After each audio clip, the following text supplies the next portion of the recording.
Just a couple of observations of what is happening over in the States. Observation 1, the election. With the neck-and-neck election looming, it is no secret that most, if not all, Christian fundamentalists are strictly extreme right-wing Republicans.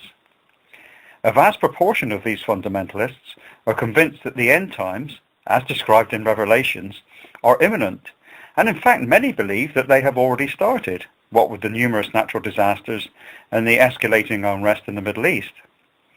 Now these people are convinced that President Obama is the Antichrist character as predicted by Revelations. Apparently Hitler wasn't evil enough. You only have to see how they verbally and visually abuse Obama to know this. But here's the bit that I don't get. If Obama really is the Antichrist, then why would you want him to be ousted from office and more than likely retire with a whimper, which is not what the Antichrist is prophesied to do? If you truly believe the end times have started or are imminent and that Obama is the Antichrist, then you need him to remain in office in order to continue the fulfillment of Revelations.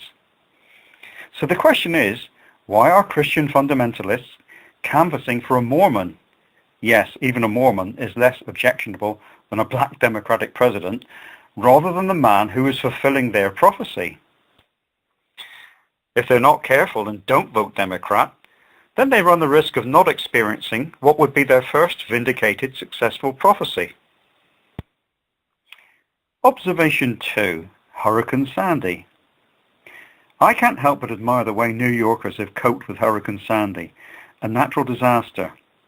However, the fundamentalist Christians would have us believe that it was God's punishment for gays, abortionists, and generally non-Christians, etc., etc.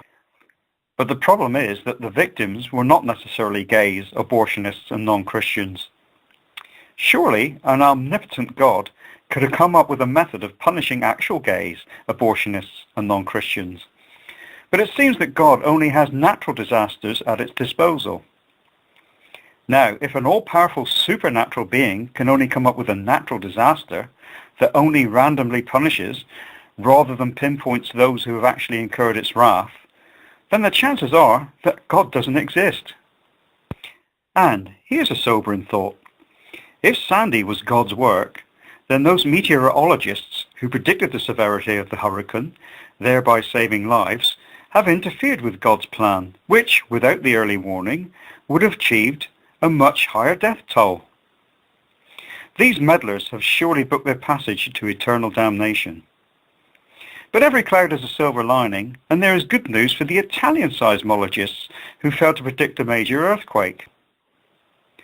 They may well have received a custodial sentence in this life, but that is small fry compared to the eternal bliss they will have earned for not interfering with God's handiwork.